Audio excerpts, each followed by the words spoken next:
Psychodrama, we only know one thing, fellas. That's right.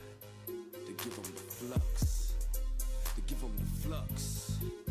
These rappers is shucking and jiving and stuff, getting themselves in the shit that they can't get out of. Fucking up, here go the flux. A display of lyrics and patterns and rhythms by Side and Young Buck. For viewers' discretion is only factual, non-fiction, homie. The ruler, the thumb sticking out cause you know me. Federal, pimp lock the block, you can't hold me. Situation getting heavy, ammo get low, need my homie, what's up? Well, your homie right on you, you know from the fly. Go up on these bitches, it's devious as we gon' get on this shit. Let's talk, let's not sit on this shit. We the shit on this shit, they just spit on this shit. So much psychodramatic, oh havoc, get this bit crazy. The ranger with it, this shit buck inside is the physicist. Belligerent, feel it, cause we ignorant. Nigga, y'all in it, the flux is the subject of weight and adrenaline. To feel a bitch, side the medic, buck the relic, and drama that did it to him once again. The chance that you get, change to your face, and the blood to the covers, undisputed bitch. And again, to the end of the pen, be worse than this sin against men. I'm feeling fenced in. From birth, saw the light of the earth, and I've been fucked up since then. This fusion, clenching, that might get a bitch contusions. It's two of Chicago's fucking gruesome. Introducing to you the flux. What up, Taco Guru?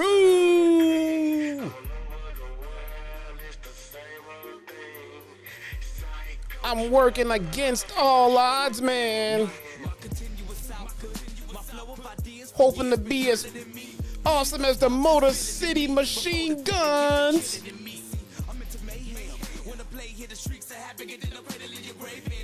Yep. Let's go.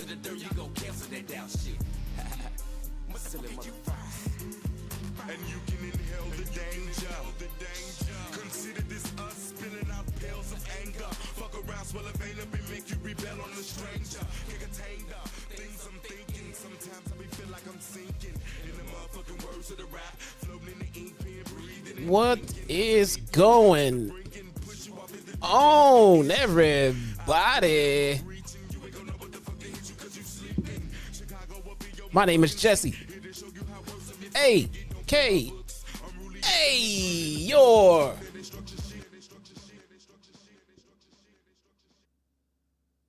very own one and only Chi-Town Mark. What's going on with you, man?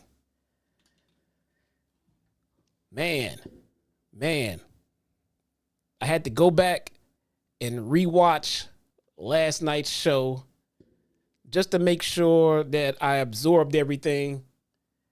I didn't want to miss anything, man. There's a lot going on.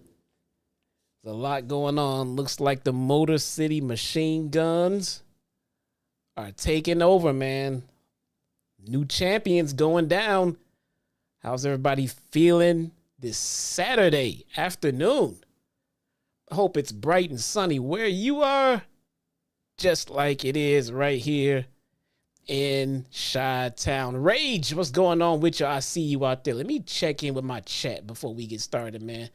Greg Goldman, kicking things off, man. One of my regs, $5 super chat says, what up, Jesse? Just showing some support. I feel you. I see you, Greg. I appreciate you. I appreciate y'all. Who else we got here, man? Quaz, what's going on with you? Sunny in NYC, bright and sunny? Yeah, right, bruh. You expect me to believe it's bright and sunny in New York, bruh? I heard what kind of skies y'all got out there, man. And they ain't sunny skies. Just telling you what I heard.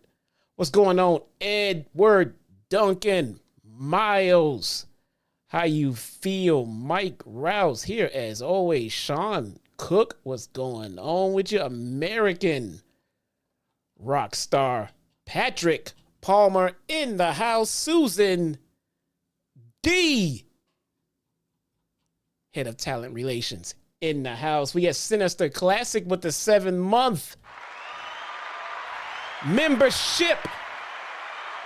You love to see it, bruh. Says, what up, Jesse and the Taco Crew? Been digging Impact Wrestling here lately. So much going on with it. Under Siege was sick. Against All Odds was dope. Thank you so much. Thank you so much, Sinister. We're going to get into it, man.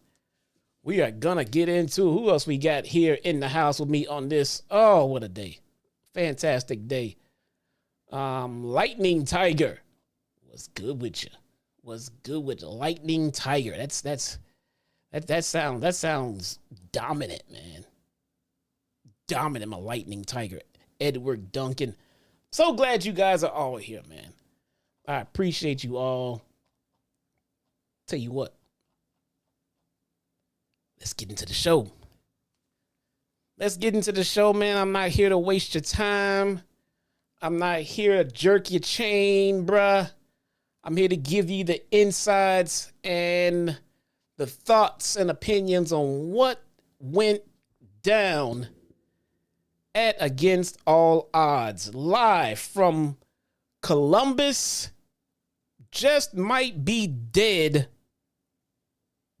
Ohio. Man, this crowd, man, they had their moments. They had their moments.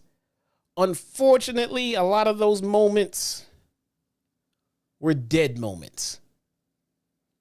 They woke up sometimes here and there, but my God, man, somebody check this crowd for a pulse. What is going on in Ohio, man?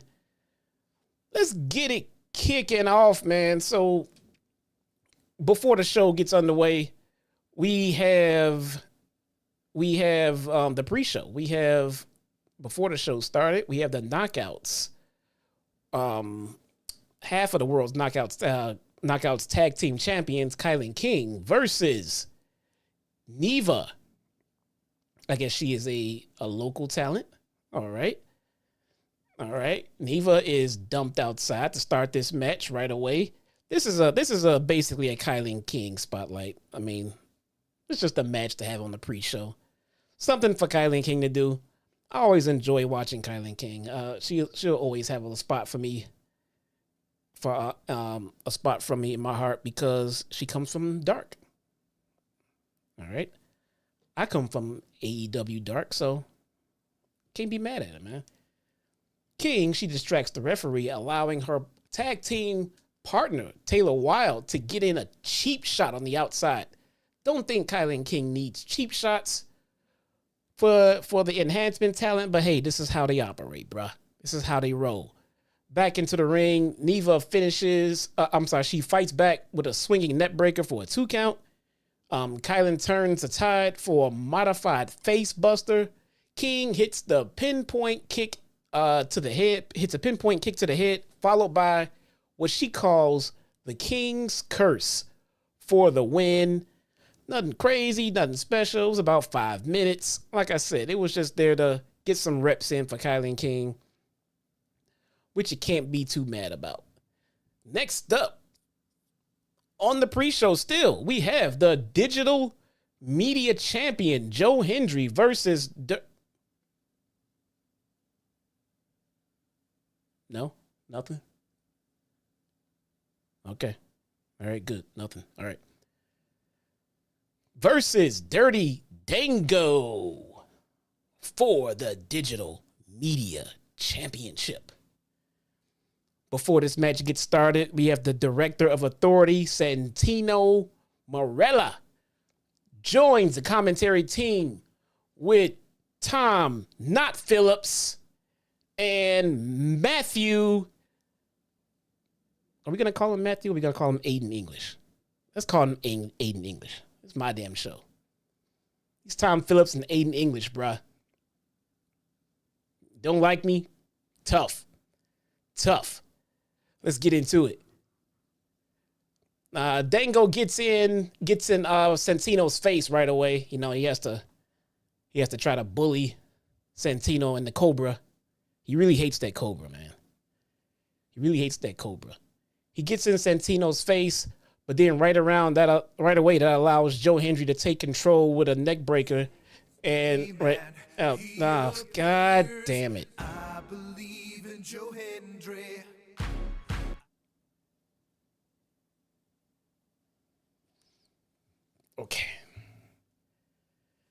Okay. So that allows the digital media champion to take control with a neck breaker onto the floor.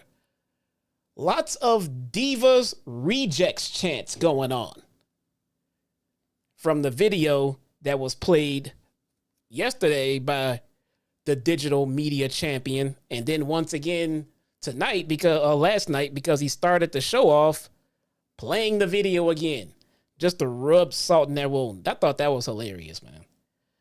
I thought that video was just flat out hilarious, man. I thought that was cool. Let's see. Dango delivers a thumb to the eyes while the referee's back is turned. The digital media champion gains momentum with a running cutter, followed by a fall-away slam. Dango almost puts him away with a Falcon's arrow, but it's avoided, and he kicks out. I'm sorry, but then the champion avoids a down and dirty, and then he hits his standing ovation. 1, 2, 3. Joe Hendry retains his. Oh God! Damn it! I believe in Joe Hendry. Joe Hendry retains 6 minutes. Oh, God damn it. That's it for the pre-show. Then the main show kicks off, guys. Main show kicks off. We have Frankie Kazarian versus Eddie Edwards. All right. Nothing on the line here. You know, they're just having a match. But if you know me, like I've always said here on this channel, I am a big Frankie Kazarian mark. So Frankie on my TV, I'm okay with that, man. I am okay with that. Fun fact, Eddie Edwards and Frankie Kazarian and Triple H all have something in common. All have something in common. What is that? They were all trained by the late, great Killer Kowalski. Fun fact. I thought that was a very fun fact. Frankie gains the early advantage with a side Russian leg sweep off the ropes. Eddie distracts the referee as Alicia rakes the back of Kazarian. Alicia makes her presence felt early and often in this match. Alicia Edwards, Eddie's wife, She is the quintessential valet. She's the typical valet that you don't find too typically these days. Valets are not as prominent as they used to be, but Alicia Edwards is out there. She's doing her thing, man. Moments later, Alicia again, she gets involved as she chokes Kazarian on the middle ropes. Kazarian attempts a springboard leg drop, but Edwards cuts him off mid-air. Edwards dives through the ropes, taking him out onto the outside. Eddie Edwards is perched on the top, but Frankie sends him toppling to the floor. He just kind of shoved him off the top, where Frankie then hit Eddie with an over-the-top Hurricane Rana. Then back into the ring, Kazarian successfully springboard leg drop for a 2 count. That patented Frankie Kazarian leg drop. Love it. Edwards bounces back with a blue thunder bomb for a near fall kick out. We're still going. Kazarian has Edwards beat with a pile driver, but Alicia puts his foot on the rope. That was it. That pile driver was it, man.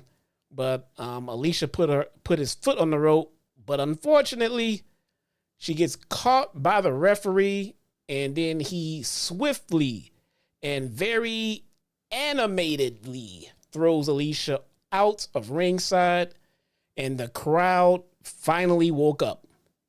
I think they were sitting on their hands for like everything going on up until this point. But for some reason, the beautiful Alicia Edwards getting thrown out of ringside made them very happy. I don't know. Why would you be happy that she's getting thrown out? She's a beautiful lady to look at, man. I don't know. But I digress. Eddie Edwards hits a superplex. And when he hits the superplex, so Frankie, all right, Eddie hit the superplex, but then Frankie just kind of just rolled up and got him into like a roll-up pin attempt as they held on to the superplex when they landed. And then the ref counted 1, 2, 3. This dude counted 3, and I saw him. All right. He went down, he counted 1, 2, 3, and then said 2.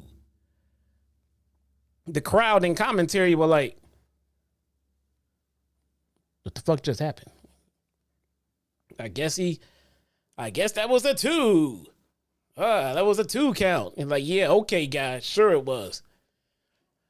Nonetheless, the match continues.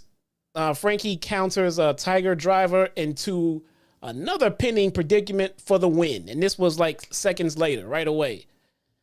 Then Frankie gets the win. So Frankie won twice. Frankie won twice in this 13-minute match. What can I say? Nothing crazy here. Pretty standard match. The crowd was dead and did nothing to help this match, dude. They were dead until Alicia got kicked out. That was it. The story here, nothing crazy. The story here was 2 guys that were trained by Killer Kowalski. 2 guys that were trained by Kowalski, not named Triple H, you know? So that's what it was. Yeah, Kowalski, it was definitely a 2 out of 3 falls match, and Frankie won the first 2 falls, basically. So there's your winners, bro. Good old Frankie. I'm not sure where they're going with Frankie.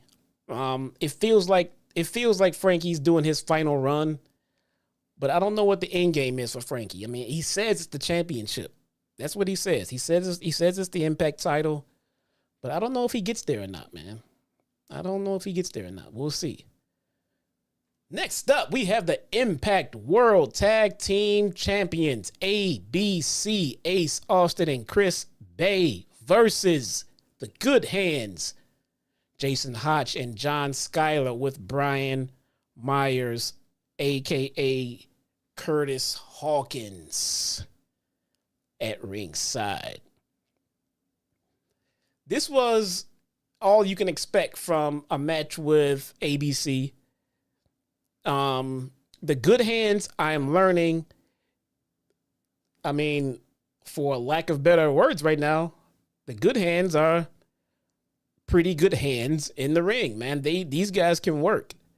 They can work. They're not, anything notable, anything special about them, but they can work. And they are running under the tutelage of Brian Myers, who is very good on the microphone. Very good on the microphone. As a matter of fact, Kurt Hawkins was good on the microphone in WWE, if you think about it. They just used him in the most campy, ridiculous, meaningless segments. But when they put him out, so they'll put him out there to get like squashed by someone. Say he's getting put out there to get squashed by Braun, right? He wouldn't go straight out and get squashed by Braun. They will give him a microphone, let him go out there and say something stupid, for a minute or two, and then he'll get squashed. But in that time that he had the microphone, this guy was good. He was good. He was severely overlooked, man. He was good on the microphone. But here in Impact, he's given the chance to actually be useful and meaningful with the microphone. And that I can appreciate. So Skyler and Chris Bay start things off. Good hands get the early advantage. Austin tags in and chases Hotch, who also tags in. Chases them around the ring. Skyler makes the blind tag and then takes out Austin from behind. The good hands hit Austin with a joint side Russian leg sweep for a 2 count. Skyler and Hotch cut off the ring to employ quick tags, preventing Austin from making the tag to his partner. So they're going to isolate Chris Bay here. They're going to isolate Austin here to try to stop him from tagging Chris Bay back in. Austin creates separation to the back. Austin creates separation to the back of Skyler's head. Austin drives him face first to the mat. Then he makes the tag to Bay. The pace quickens up as Bay hits a drop kick senton combo to both of his opponents at one time. So I thought that was a pretty nice spot, actually. Chris Bay spikes Hotch with the code red for a very close near fall. Austin inadvertently kicks his own partner, but it's not enough for Hotch to put him away. Hotch launches Austin through the ropes as he collides with Myers. Because he had him rolled up, like in that spot where you have him rolled up and you can pull the tights if you need to, but he wasn't pulling the tights. But the kick out happened, and when he kicked him out, he dove straight to the outside and landed on Myers. I thought that was pretty cool too. Skyler spears Austin on the apron, followed by a step-up moonsault from Hotch. Bay is next to fly as he soars over the top into both the good hands. The referee is distracted as Myers cracks Austin with the belt to the back. So Myers is out there with his shenanigans, of course. The good hands hit the magic killer. They hit the magic killer on Austin, but somehow this dude kicked out of the magic killer. Not a big fan of guys kicking out of double tag team finishers. I think that should be the end of it right there. So if you get hit with a double tag team finisher, someone needs to break up the pin. We're trying to protect finishers as a whole, but now tag team finishers are getting kicked out of? I don't know. Austin launches Hotch into a cutter from Chris Bay. Austin follows up with the fold for the win. ABC wins in about 10 minutes. ABC, Bullet Club, they are very over here in Impact. Not only that, deservedly so, because they are so good. They are so good in the ring, man. When they're on point, when they're on their game, ABC is so fluid. They are so good. But also, I'm finding out I'm just getting used to the good hands here. The good hands are really good. They are really good. I'm starting to enjoy watching their matches. They are, I don't want to say they're underrated because we need to give them time to get some momentum going. But I'm digging the good hands, man. I think they might have something going on. Next up, my favorite match of the evening, I think by far, Masha Slamovich versus Killer Kelly in a dog collar match.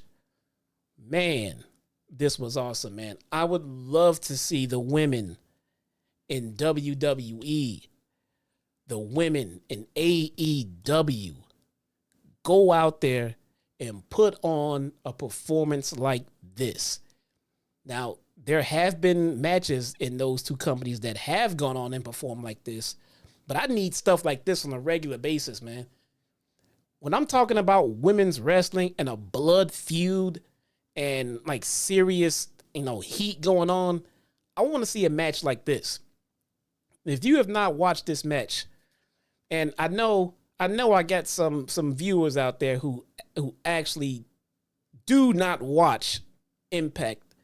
They are just here for me, and I do appreciate that. But that being said, if I had to give you guys a match to go watch, to say, hey, just go check out this match, I would tell you to go check out Masha versus Kelly.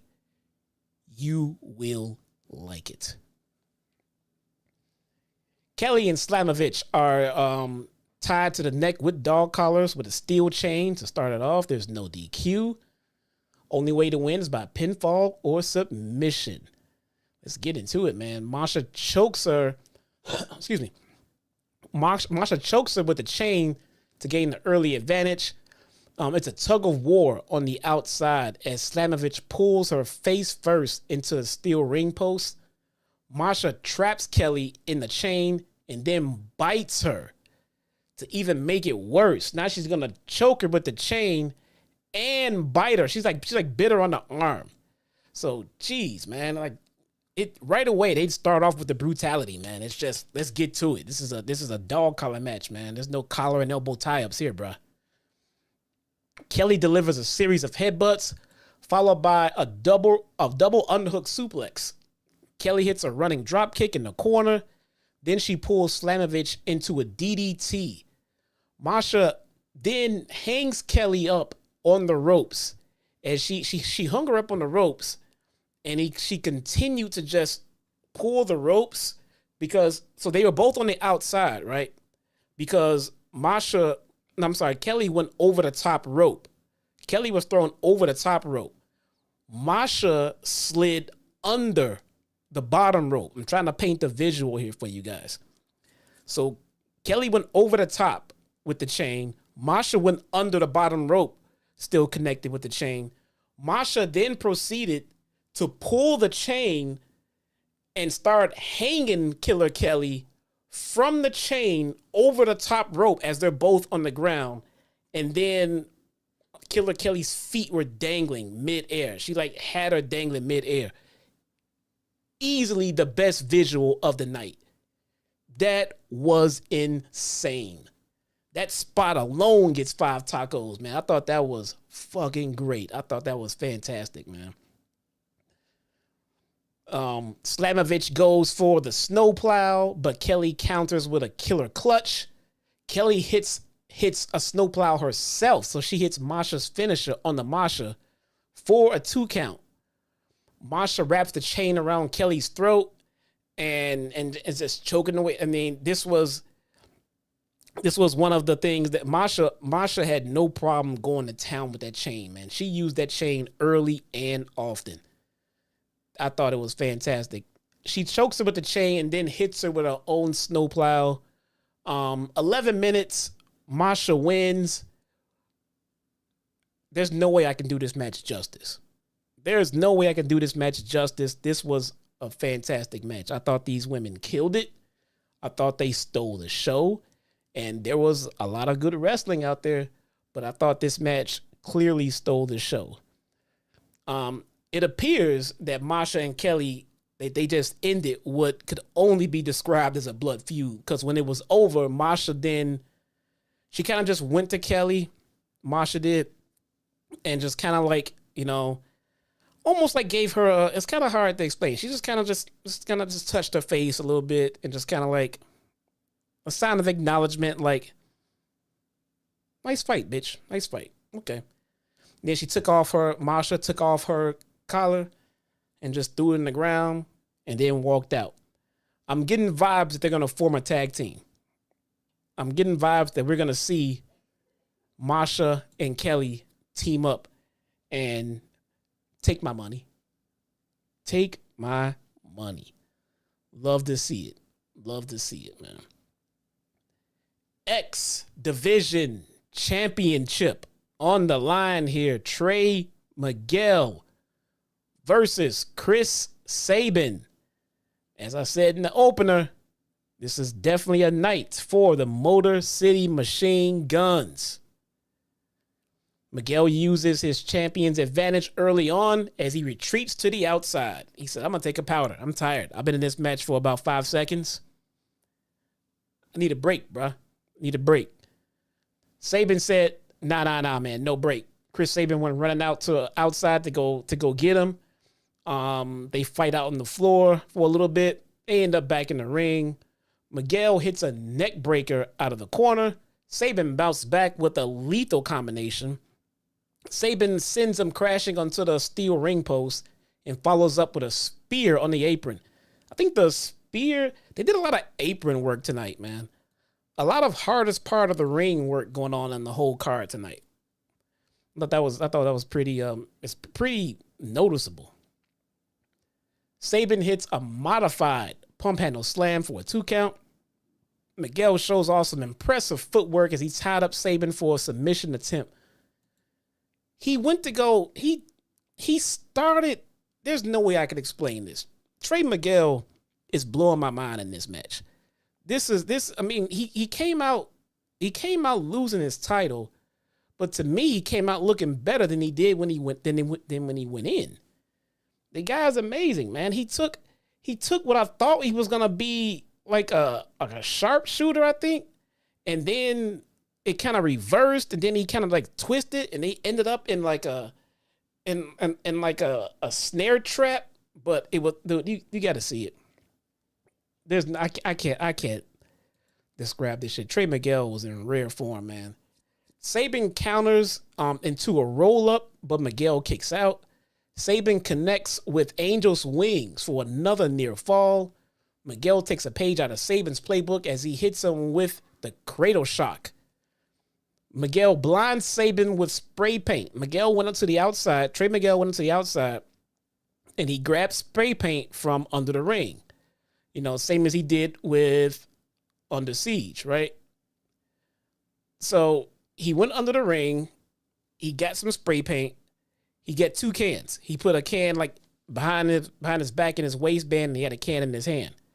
He got into the ring, and the ref was like, nah, bruh. Nah. You ain't using the fucking spray paint here. So he took the spray paint away. And then the ref said, I'm tossing the spray paint. While he's tossing the spray paint, Trey pulled out the other can, and then Sabin had put Miguel in like a fireman's carry type deal, and then Miguel sprayed him in the face with the second can of spray paint, blinding him, kind of the same way that he won at Under Siege.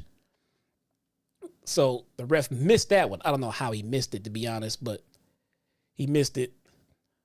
Sabin rinses out his eyes from the spray paint. He went to the outside, found some water, rinsed his eyes out. Then he brings the fight back into the ring. Sabin hits a Styles Clash for another near fall. That popped the crowd. Man. Styles Clash, bruh. That wakes you up. The crowd is so I think that's the running thing with the crowd. The crowd is always dead until someone pops the crowd. Then they wake up. Don't ask me how. Sabin connects with a clothesline from hell, Michigan, followed by Cradle Shock to become the new X Division champion. 9-time. I'm not doing that shit 9 times. Sabin wins, 13 minutes. Awesome. This was definitely a spot that clearly I haven't been around long enough to appreciate this grind, but clearly this was Sabin's moment. He's been waiting to get back on top in the X division, and finally, there he goes. Trey Miguel was on full display here tonight, though. He was showing the repertoire, bro. A fantastic performance. I'm interested to see where they go with Trey Miguel, especially and as it pertains to this heel run, because it just doesn't feel like this heel run is getting any momentum behind it. It feels like he's just too much of a babyface. But nonetheless, man, Trey Miguel he's so good. He's so good, man. Next up, we have the 8-4-1 match. Moose, Mike Bailey, Rich Swann, and PCO versus Bully Ray, Jonathan Gresham, Heath, and Nick Aldis. What happens here, guys? It's a 4-on-4 tag team match. So Moose, Bailey, Swann, and PCO versus Bully Ray, Jonathan Gresham, Heath, and Nick Aldis. The winning team will immediately face off in a fatal 4-way match. And the winner of that fatal 4-way match will be the #1 contender for the Impact World title at Slammiversary. Let's get into it, man. The match begins as an 8-man tag match. And like we just said, Moose delivers a cheap shot to Heath from the apron. Bailey lights up Heath with a flurry of kicks. You know, Mike Bailey's his glow kicks. I call them the glow kicks. I don't know how long he's been doing them versus Naomi. No idea. But I know Naomi, so they're the fucking glow kicks, bruh. Don't know what you want me to say. Bailey heads to the top rope, but Bully sends him crashing down to the mat. Bully Ray looks to add insult to injury, but Bailey takes advantage and takes him off his feet with a kick to the head. PCO enters the match as he dives through the ropes, colliding with Heath and Aldis onto the floor. PCO hits Gresham with a lung blower, followed by a leg drop off the top rope. Moose allows Bully to take out his own partner, PCO. Moose inadvertently spears Swann. I don't think he gave too much of a crap about it because he was just like, oh well. Gresham pins Swann to score the very odd pinfall. I mean, it was Gresham just kind of rolled up Swann just out of nowhere. It was very anticlimactic. I didn't understand that pinfall at all. Also, Nick Aldis never entered the tag match. The tag match was over and done so quick. Nick Aldis never even got involved in it. I mean, I don't think that was a very well produced, at least the 8-man tag portion of it. We'll get into the fatal 4-way here in a second. But it was not a very well produced 8-man tag.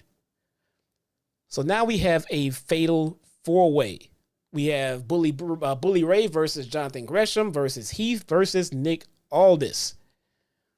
If it had not been for Bully Ray showing up and being in this match, this would be the most predictable outcome ever. But Bully Ray is there. He's kind of a wild card. You don't know what they're going to do with Bully Ray. So it's now every man for himself as these 4 guys vie for the #1 contendership for the Impact title. Gresham shows Bully what's up from the top because Gresham and Gresham goes to the top, and then Nick Aldis and Heath, they're holding open Bully Ray's legs to do the what's up, the what's up.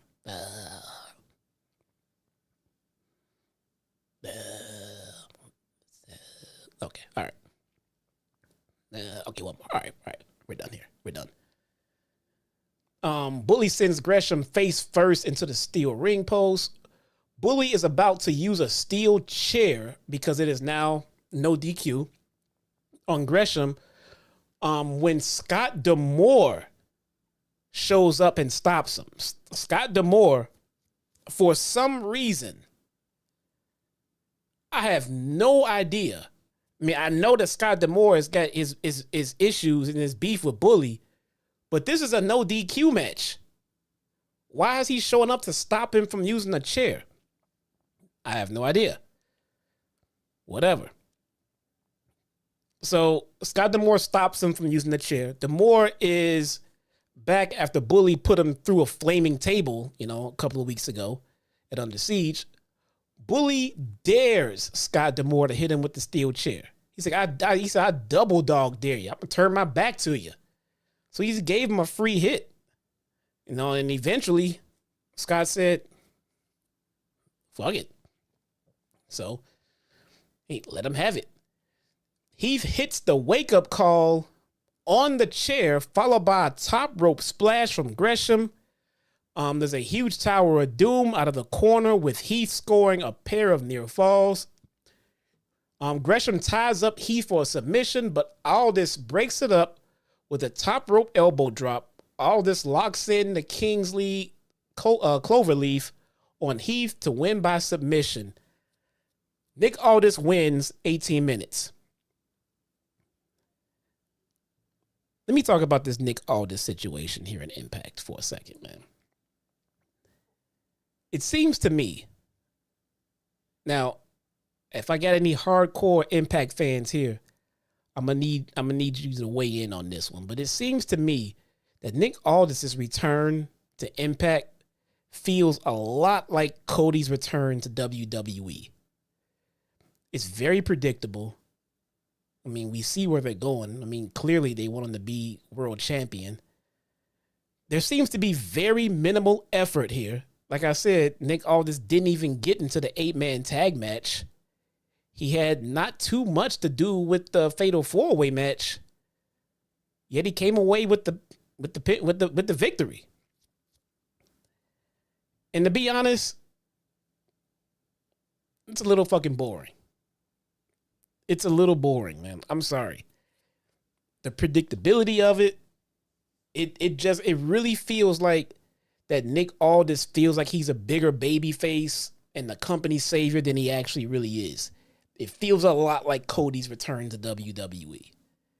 It feels a little forced. It's not doing it for me, man. It does not feel genuine. The thing about baby faces is that nowadays, in this generation of wrestling fans, we can tell when you're forcing a baby face down our throats. We know. We can tell, we can easily see it. And for the most part, we don't really like it. You want to organically cheer for your baby faces. You want to cheer for them and like them for whatever reasons that you do like them. Not for the reasons that it feels like are being shoved on you, from the company. And man, this Nick Aldis thing is starting to rub me the wrong way, and it's only been a few weeks in, man. But let's see where they're going with this. So, we have, next up, the Knockouts World Champion, Deonna Purrazzo and Trinity versus Gisele Shaw and Savannah Evans with Jay Vidal at ringside. Evans fights off a Fujiyama armbar from Purrazzo and then pummels her with a series of fists. Trinity puts her athleticism on display as she hits Evans with a slingshot facebuster. I thought that was pretty cool. She slung shot from the outside of the ring, over the top rope onto the inside and landed on her ass with a facebuster. Good thing for Naomi, she had plenty of cushion to land on. All right. Vidal distracts the referee from the outside, allowing Shaw to push Trinity off the top rope. Evans wears Trinity down before Trinity creates separation with a springboard kick. Deonna Purrazzo enters the match, and she immediately locks in the Fujiyama armbar on Shaw. Shaw scurries to the bottom rope, forcing Purrazzo to break the hold. Shaw hits shock and awe, but Purrazzo wisely rolls to the outside. It's a stalemate as everyone is down after a flurry of offense.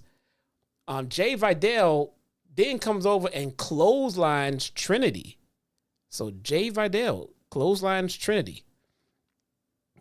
Not sure if that's intergender action or what. I don't know. I don't know. I don't know. Don't put me in that. Don't put me in it. Quaz, where's the pause? Here we go.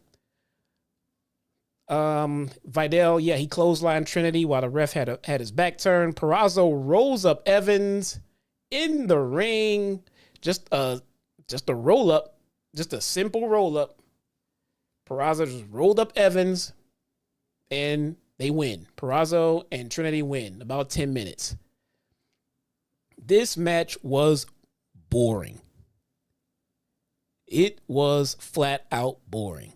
I don't know why it was boring because Trinity is not boring. Deonna Purrazzo is not boring. Maybe it's because of Gisele Shaw. I don't know. But man, this was boring. Not only that, the build, because we do have Trinity and Deonna Purrazzo coming up for the Knockouts title at Slammiversary. And the mutual respect that we have going on between Purrazzo and Trinity is lame. It's lame, man.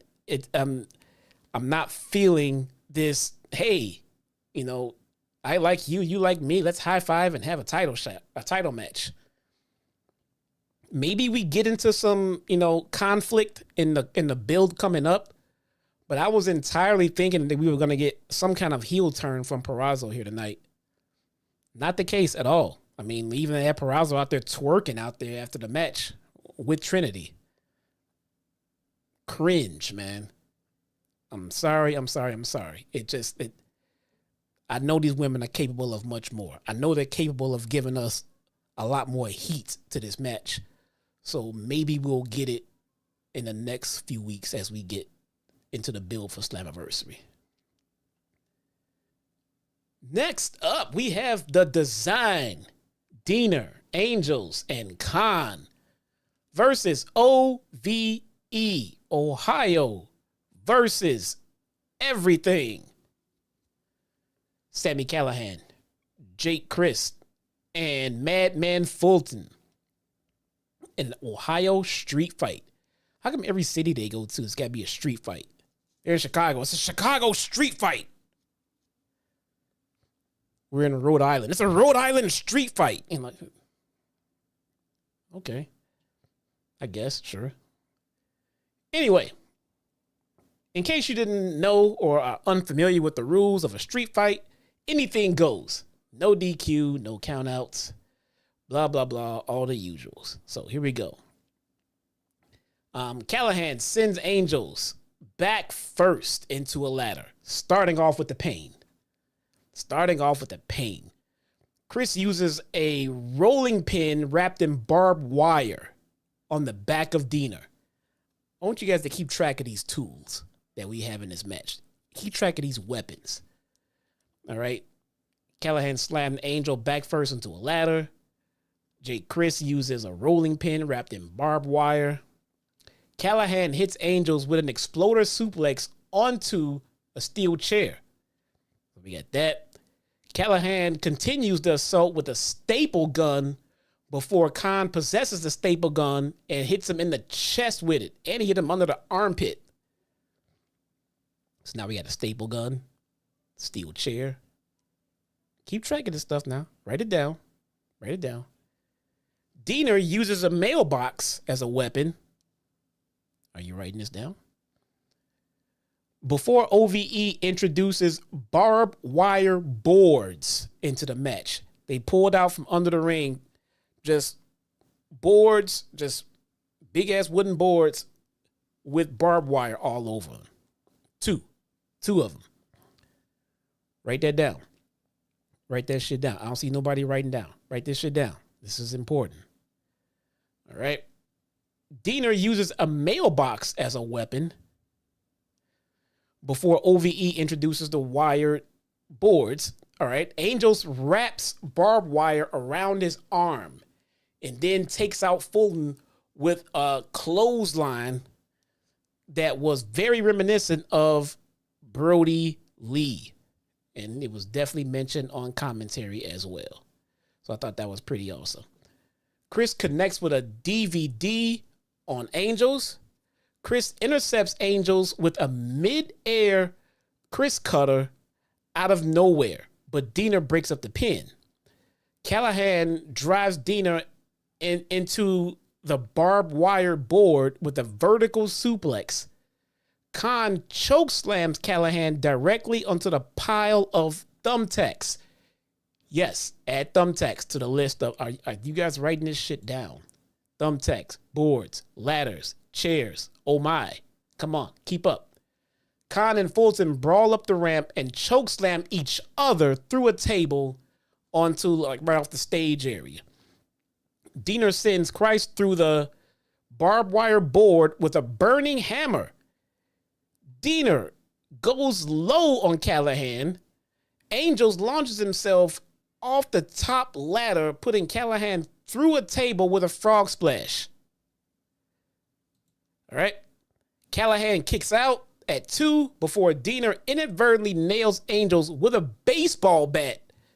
Baseball bat. You guys checking off your bingo card? We got baseball bat, thumbtacks, table, burning hammers through the... You guys wrote it down. Let's see. Callihan spikes Deonna with a Cactus Driver 97, but it's not enough. Callihan hits another Cactus Drive 97, this time into the barbed wire board, and OVE wins in 15 minutes. All right? 15 minutes, the match is over. We got 2 barbed wire boards, staple gun. We got thumbtacks, baseball, a rolling pin wrapped in barbed wire, a ladder, tables, trash cans. We forgot about the trash cans, chairs, and even a mailbox. All right.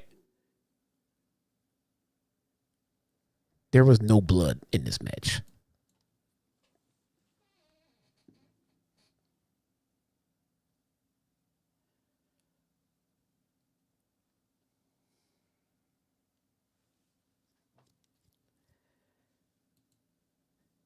There was like a speck of blood. There was like a speck of blood on Deonna's forehead. Looked like somebody scratched them by mistake. I saw like a drop. But outside of that,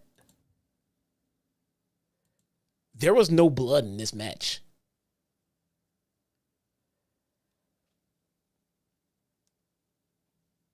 I'm just going to leave that there. What are my thoughts on the match? We had all of that, and there was no blood in the match.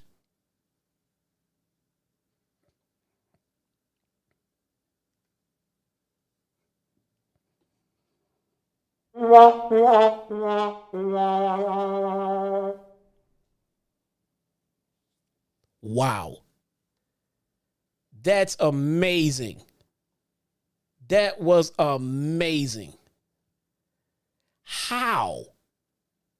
If there was ever a spot. Yeah, Drewski. Maclin bled so much at Under Siege that, my God, maybe he just bled enough for this pay-per-view too. I'm not one of those guys that are like, I need blood. I need blood. That's not the case. All right. I don't need blood for everything. But if you're going to give me 2 barbed wire boards, a staple gun, thumbtacks, a baseball bat, a ladder, tables, chairs, mailboxes, a rolling pin wrapped in barbed wire, there should be blood. Realistically, there should be blood. I don't know what you want me to say. There should be blood there, bruh. There should be blood. Impact World Championship match. Steve Maclin versus Alex Shelley. For those who don't know, like me, I did not know, but this is Shelley's unicorn. This is Alex Shelley's, this is his unicorn. He has never won the big one. He's had a long historic career here in Impact, and he has not won the big gold, man. It's eluded him. So let's see. Right away, Shelley targets the left arm of Steve Maclin in the early going. Shelley continues to pick Maclin apart as he out wrestles the champion, like right away. Maclin finds an opening and he delivers a Scud missile to the outside. Maclin jumps off the apron and drives his elbow into the chest of Shelley. Maclin hyperextends Shelley's elbow and then follows up with an Olympic slam for a 2 count, man. Maclin hits a backbreaker before both competitors exchange shots in the middle of the ring. Shelley takes Maclin off his feet and then goes for the Border City stretch. Maclin fights it off, but Shelley softens him up with a series of kicks. Shelley hits a dragon screw and then ties up Maclin in a figure 4. Maclin rips off the turnbuckle pad and exposing the steel underneath. Maclin hits a running knee, followed by a brainbuster for a 2 count. Maclin soared with the top rope headbutt, but Shelley kicked out because after that pin attempt, Shelley kicked out for that. A lot of near falls toward the end. It started to look like Maclin had this in the bag. Not to mention there was no reason to believe that they were going to take the title off of Steve Maclin so soon. So, I don't know. I thought that was kind of weird. The fight spills out to the outside where Shelley hits sliced bread onto the floor. They get back into the ring. Maclin catches him with the KIA, but Shelley gets his foot on the bottom rope. The commentary said no one is ever kicked out of the KIA. It's interesting. And I don't know how that record goes going forward because Shelley didn't kick out of this one either. He got his foot on the bottom rope. Shelley hits super sliced bread off the top rope, but this time Maclin, who kicks out just in time. Again, another near fall. Maclin drives him back first into the exposed turnbuckle. That turnbuckle was exposed. Maclin drove him into the turnbuckle. Turnabout is fair play, though, as Shelley sends Maclin into the steel. Well, Maclin went charging at Shelley, and Shelley moved, and then Maclin hit the exposed turnbuckle himself, and that would prove to be his downfall. Because then, after that, Shelley connects with a shell shot for the win and became Impact World Champion for the very first time. 22 minutes. Alex Shelley is your new Impact World Champion. Not sure how I feel about the show as a whole. I think the match order may have brung everything down a little bit for me. But if I had to give it a grade, I would give it a solid 3 out of 5 tacos. 3 out of 5 sounds about fine. There was some good wrestling here, but there was some unnecessary stuff here, unfortunately, I love Frankie Kazarian. I do. But to me, it didn't seem like this match needed to be on the pay-per-view with him and Eddie Edwards. It just felt like it didn't need to be there. It really didn't. I thoroughly enjoyed Masha versus Killer Kelly, though. Thoroughly enjoyed that. That was a fantastic match. The 8-4-1 match left a lot to the imagination. I like the concept of the 8-4-1. I'm not sure if this has been done somewhere else before or if this is a new innovative match that Impact came up with. Maybe you guys can chime in on that one. But to me, it felt like it was a fantastic idea to have an 8-man tag and the winning team, have a fatal 4-way. I like the idea, but the execution of it, the production of this match, it definitely didn't click for me. Nick Aldis, I feel like the Impact fans are not as picky or fickle as AEW or WWE fans. So maybe this forced Nick Aldis push might not rub people the wrong way like it did for me. I mean, for me, it's coming off as very forced and just over the top, and just it's hard to care about him when it just feels like he's being handed everything. The guy didn't even step foot into the tag match at all, and he didn't do much in the Fatal 4-Way. And here he is already getting his world championship title at Slammiversary against Alex Shelley. A match that doesn't feel like, I don't know. That's going to be two baby faces. That's not going to feel right at all. Yeah, but will he finish the story? I mean, again, the same thing with Cody. They've been saying that here in Impact, that Nick Aldis is here to finish his story. Dude, it's like Cody all over again, man. I don't get it. I also don't get taking that title off of Steve Maclin. I mean, I think he was doing all right. I think he was doing good as a dominant heel champion. And a match with Steve Maclin and Nick Aldis at Slammiversary makes more sense. I'm not sure what they're trying to do with Alex Shelley as champion versus Nick Aldis. The only thing that would seemingly make this a lot more interesting and make more sense is that if we're in for a big heel turn from Nick Aldis. Don't know. Well, we shall see. We shall see, guys. And that is it for today's show, man. There are no super chats to go over. We went over them earlier. And yeah, that is it for today's show, man. I want to thank you guys so much for hanging out with me for a little bit on your Saturday evening, man. Hope you guys enjoy your weekend. Enjoy the time that you have with your loved ones, because you never know when it may not be there anymore, guys. My name is Jesse, aka your very own one and only Chi-Town Smart. I will see you guys next time. Peace.